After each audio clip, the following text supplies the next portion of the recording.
مرحبا فلولويني، شلونكم؟ هذا الفيديو عن تطوير مهارتك في الرسم بسرعة، وشنو الأشياء اللي ممكن تأثر سلبيا أو إيجابيا في تطوير مهارتك. أولا، أهم شي بالدنيا كلها، أهم شي لا تتبع مبتدئ أو رسام مستواه متوسط. فهمناها؟ نخليها حلقة في ودننا. هذه كلش مهمة. ليش؟ لأنه هذا الرسام راح يرتكب أخطاء. أنت لما تجي ترسم رسمته راح ترتكب نفس أخطائه زائد أخطاء زيادة، فيعني أنك ما راح تتطور نهائيا ولا خطوة، لا راح تتطور نص خطوة. المهم، هذا الشي ما ينفع. لذلك لا نرسم رسوم أشخاص غير محترفين أو متمرسين. اي سارة، لا تقولين على نفسك انك محترفة. لا، انا مو محترفة، انا متمرسة. اضافة الى ذلك احاول قدر الامكان انه ما ارسم لكم اي شيء انا ما اعرفه، ولا اعطيكم نصائح عن اشياء انا ما اعرفها. اقدر اشخبطكم شخبوطة واقول لكم هذه للمبتدئين، بس ما اسويها.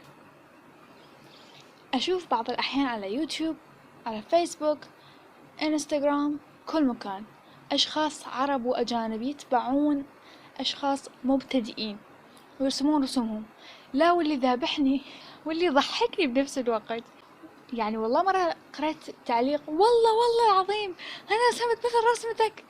شنو الغريب الموضوع؟ يعني أنت رسمة شخص مبتدئ. seriously. المهم، يعني أنتوا فاهمين الموضوع صحيح؟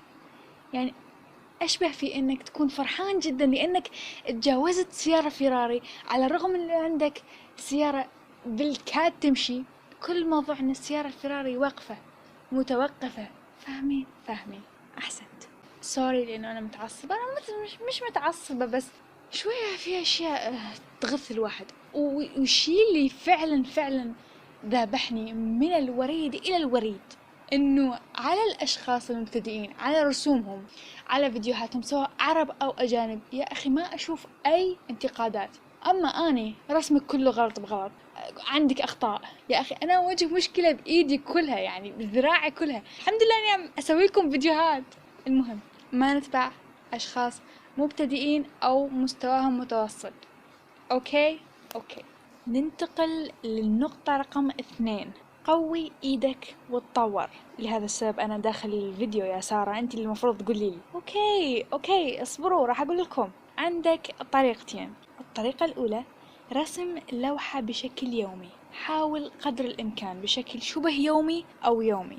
الطريقة الثانية: تدرب بشكل يومي أو بشكل شبه يومي. شنو الفرق بين الاثنين؟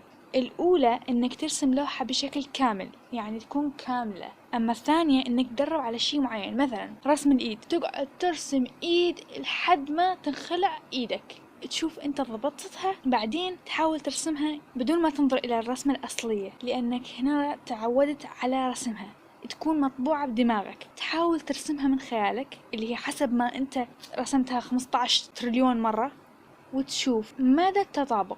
الفرق بين الأول والثاني: الأول الأشخاص اللي يريدون يحترفون النسخ، الثاني الأشخاص اللي يريدون يحترفون النسخ والخيال. أنا شفت رسامين أجانب يسوون هذا التدريب بشكل يومي، يعلم بشكل فظيع. سارة، يعني أنت تدربتي؟ لا، أنا ما تدربت، ولهذا السبب أني مو محترفة برسم اليدين أو الجسم أو لأني بعد ما توقفت لمدة أعتقد 3 سنوات، رجعت أرسم أشياء بسيطة جدا، بس بحكم أني أرسم لا أكثر، أني ما أموت الموهبة. لهذا السبب فقدت جزء من مهارتي. نقطة رقم 3: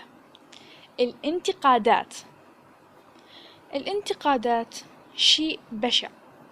أكو ناس ما أعرف يعني شنو الغاية من أنه ينتقدون لمجرد الانتقاد، ومو ينتقدك بشكل إيجابي، يعني إن عندك هذا خطأ، عندك من هنا خطأ، فأنت تجي يعني وعيك على أخطائك فتحاول أنت تصححها. لا، يجيك بس يقول لك أنت رسمك غلط، أنت مو رسام، أنت ماسك بيها بالعافية. أنت هذول الأشخاص بغض النظر عن قربهم منك، سواء أصدقائك، عائلتك، أي شخص، حتى مدرسينك، لا تسمع لهم. تجاوزهم بأخلاقك، تجاوزهم ولا كأن تسمع شيء. ارسم وتدرب وتطور. أنا واحدة من الأشخاص سمعت كلام ما تتخيلوه، يعني كانوا يقولون إن رسمي مقرف. ورغم اني ما تدربت لكن استمريت، الحمد لله وصلت لمرحلة يعني احمد ربي اني رسامة واني ما توقفت. فمثل ما قلت لكم ابدا ابدا لا تسمعون الانتقادات.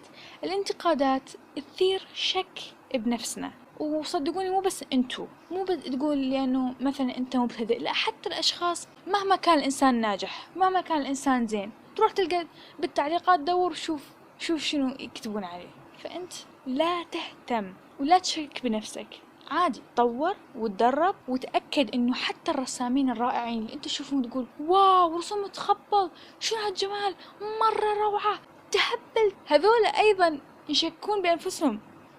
يعني احنا كلنا غير مقتنعين بمستوانا، وهذا الشيء المفروض يدفعنا للأمام حتى نتدرب أكثر أو نستمر أكثر أو نتحدى أنفسنا، حتى شنو؟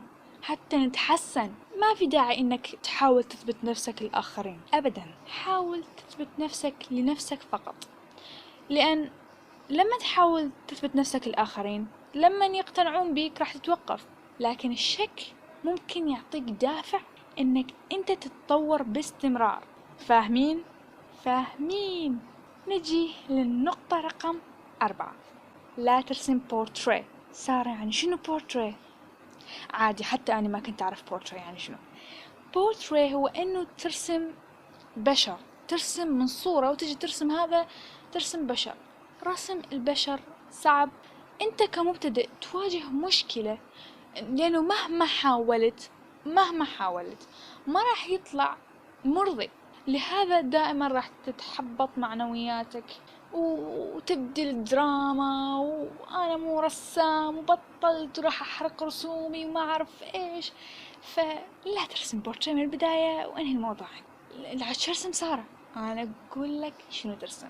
ارسم أنمي إذا ما تحب الأنمي، ارسم سيمي رياليستيك أو ارسم رسوم. كثير من الأجانب يرسمون رسوم هي ما تكون أنمي لكنها ما تكون حقيقة.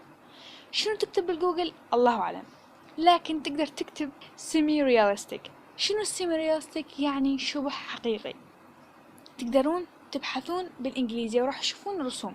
ما أنصحكم بالبحث في جوجل لأنه ما أعتقد راح تطلع أشياء حلوة. ممكن تبحثون في برامج راح أخليكم إياها تحت مثل ديفين آرت أو إنستغرام أو يعني أي برنامج هو متخصص بالصور، أو تمبلر، هو اسمه تمبلر صح؟ تمبلر. وشي أيضا مهم إنه ما ترسم من صور. شلون يعني؟ يعني ما تجيب صورة صديقك تعال أنا أرسمك، ولا يقول لك صديقك تعال ارسمني، ولا صديقتك تقول تعال ارسميني، بعدين لما ترسمها تكتشف إنها صعبة جدا. وبعدين صديقك أو صديقتك تقول لك شنو هاي، شو طلعتني مو حلوة، أصلا أنا مو هيك شكلك هيك، شو أسوي لك أنت مو حلوة. لا أمزح، كلنا حلوين، ماكو شخص مو حلو بالعالم، لكن القصد هنا إنه هي تكون صعبة جدا. يعني لما يتطور مستواك روح للصور، حاول أن ترسم من رسوم فقط، ومثل ما قلنا نرسم رسوم محترفين. أنا أنصح أن تبحثون بالإنجليزي لأن تطلع لكم أشياء من كافة العالم. خلصت النصائح، وإن شاء الله حتى تتطورون وحتى أتطور عنهم شوية راح أسوي فيديوهات تحديات. طبعا أنا لسه ما جربتها، راح أجرب وأشوف تنفع أو لا. شلون يعني تحديات؟ أنا أقول لكم شلون تحديات. أنا وأنتو راح نرسم نفس الرسمة، لا مو هيك. يعني مثلا يد، نطلع اليد ونرسمها أنا وأنتو بدون تسريع فيديو، لكن أنتو ما راح تتبعون خطواتي، راح ترسمون من الرسمة نفسها وتشوفون كيف. طبعا أنا راح أبدع برسم النسخ، وتشوفون إن الشخص اللي ما عمره تدرب راح يتدرب قدامكم. المهم هو الشي راح يكون فظيع. بعدين راح نعطيكم اللينك تبع كل رسمة، تحفظون الرسمة وتتدربون عليها. إن شاء الله ينزل كل أسبوع فيديو، هذا في حال إنه عجبتكم الفكرة وفي حال كانت مفيدة بالنسبة لكم، وإن شاء الله استفدتوا من هذا الفيديو أو هذه النصائح. وتذكروا كلكم موهوبين، كلكم عندكم القدرات، كل اللي تحتاجوه شوية تدريب، شوية صبر، وشوية ثقة بالنفس. خليكم واثقين من نفسكم، لا تخلون أحد بهذا العالم كله يزعزع هذه الثقة. أنتوا قادرين. الشخص اللي تشوف رسومه ومعجب بيه مو أحسن منك. كل الموضوع إنه هو طور، هو صار يرسم كذا سنة، أنت مبتدئ وكلنا كنا مبتدئين. خلينا نشجع بعض، نساند بعض، هذا كل شيء. شكرا على متابعتكم، أشوفكم في الفيديو الجاي. باي باي.